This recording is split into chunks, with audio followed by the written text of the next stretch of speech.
자, 안녕하세요. 나경입니다. 오늘은 곧 시작될 대강어 시즌에 앞서 여러 가지 궁금한 사항과 몇 가지 알아야 될 사항에 대해서 오늘 진격의 똥까오 선장님을 모시고 한번 이야기를 나눠보도록 하는 시간을 갖도록 하겠습니다. 자, 선장님 안녕하세요. 네, 안녕하세요. 오늘 이렇게 시간 내주셔서 감사하고요. 네. 먼저 소개 한번 부탁드릴게요. 네, 안녕하십니까. 저는 여기 충남 보령에 위치한 오천항에서 똥까오를 운전하고 있는 똥까 선장입니다. 반갑습니다. 대강어 시즌에 앞서 이제 몇 가지 이야기를 듣고 싶어서 이렇게 찾아왔고요. 먼저 오천항에서 지금 대강어 시즌 기간을 언제부터 언제까지로 보시는지. 대강어. 보편적으로 여기 오천항 기준입니다. 오천항 기준으로 봤을 때 한 4월에서 한 5월 중하순까지는 대강어 시즌으로 보고 있고요. 길게는 6월달 초반까지도 보고 있습니다. 여기 오천항 보령 일대에서 광어 다운샷을 하다 보면요, 딱 기간이 지나서 딱 끊어진다 이런 것보다 끊임없이는 나와요. 핫한 그런 시간보다는 조금 적어지긴 하는데 하다 보면 뜬금없이 막 8자, 9자가 나오고 막 그래요. 그런 대강어를 또 볼 수도 있고 그런 지역입니다. 이쪽은 광어가 서식하기 굉장히 좋은 환경을 가지고 있는 보령이라고 말씀드릴게요. 네. 자, 다음은 이제 대강어 시즌 과연 7인치 웜 이거에 대해서 어떻게 생각하시는지, 과연 7인치 웜이 대강어 시즌에 꼭 필요한가라는 질문을 드려보고 싶어요. 굉장히 흥미로운 질문을 준비하셨네요. 어려운 질문이죠. 사실상 7인치, 저희가 보편적으로 쓰는 웜의 인치가 5인치잖아요. 5인치, 그죠? 5인치 섀도우를 주로 쓰는데 7인치가 어느 순간 갑자기 등장을 했어요. 들리는 얘기로는 사이즈 선별 능력이 좋다, 큰 광어만 물어준다든 그런 얘기죠. 과연 그게 맞냐 안 맞냐 참 어렵습니다. 이게 교과서도 없고 어디 학회에 보고된 그런 자료도 아무것도 없는 상태에서 이런 걸 얘기하기는 좀 조심스러운데 이렇게 말씀을 드려보겠습니다. 가장 경험이 많은 사람 중에 한 사람으로서 그 경험을 토대로 말씀을 드려보자면 사이즈 선별 능력이 될까요? 저는 안 된다고 봐요. 어차피 광어라는 어종이 그렇게 흉폭하고 포악한 놈들이 7인치라서 먹고 5인치라서 골라 먹고 오늘 배고픈데 큰 놈만 먹어야지 이러고 있다가 7인치 지나가면 저거 내 거 건들지 마 그러고 먹고.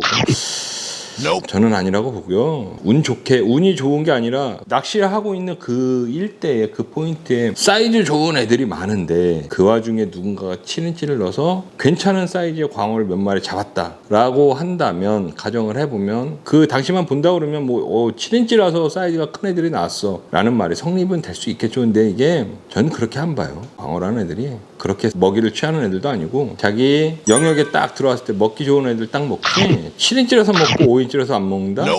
이건 아니라고 봅니다. 이게 지금 보시는 게 이게 7인치예요. 이게 5인치입니다.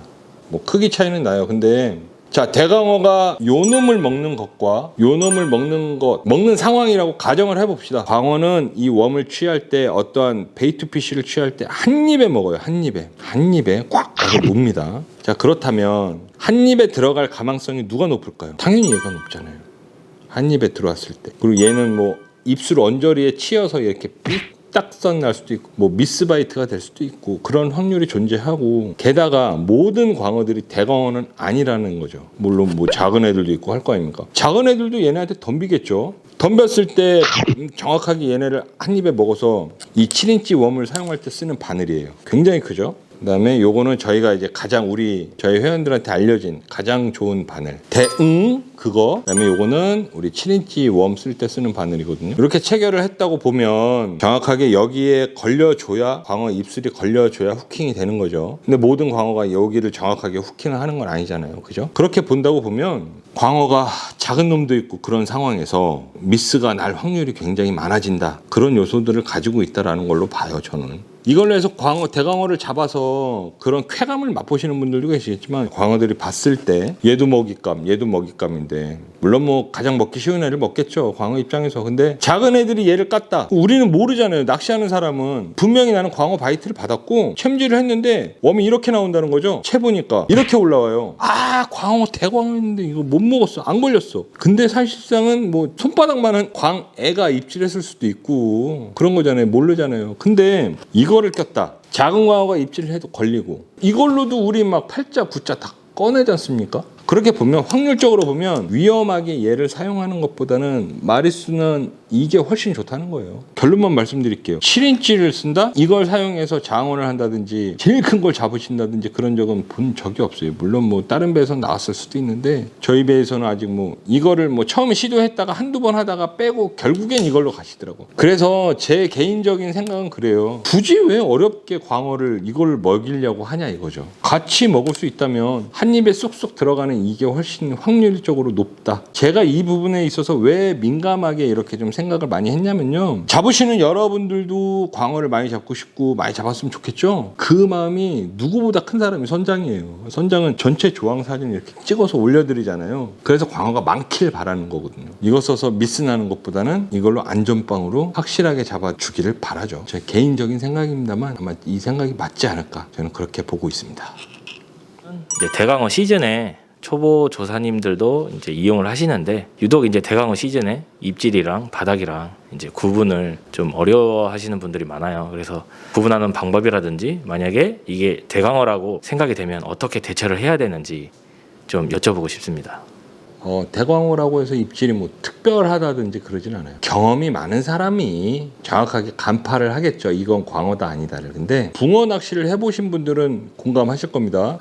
도구가 없나 소품이? 붕어 낚시를 하게 되면 이 찌가 있잖아요. 찌. 이게 이제 물속에 이렇게 잠겨 있죠. 붕어가 입질하면 쭉 올라옵니다. 이게 붕어 입질이에요. 근데 이렇게 찌가 이쁘게 올라오게끔 하는 거는 사람이 찌 맞춤을 어떻게 하느냐에 따라서 이렇게 올라올 수도 있고 여기서 깔짝대다가 마는 경우도 있고 이렇게 올라오기도 하고 내려왔다가 쑥 들어갔다 막 이런 여러 가지 입질 형태를 보여주는 게 붕어 낚시거든요. 이렇게 이쁘게 올라오게끔 맞춰준다라는 게 요점이에요. 뭐냐면 광어가 정확하게 해주는 입질 덜커덩 뭐 덜컹 꽝 치는 그런 입질을 받아내게끔 채비 운영을 해주신다면 이거 뭐지? 바닥인가? 광어인가? 아닌가? 이렇게 고민을 하실 필요가 없다라는 얘기예요. 광어의 전형적인 입질을 받게끔 운영을 해준다. 이게 가장 중요합니다. 특히나 그래요. 처음 오신 분들이 광어가 물고 있음에도 불구하고 채비를 막 뜯어요. 막 이렇게 막 뜯어요. 근데 분명히 내가 딱 봤을 때는 분명히 광어란 얘기죠. 어떻게 하냐면 긴가민가 하실 때는 어떻게 하시냐면요.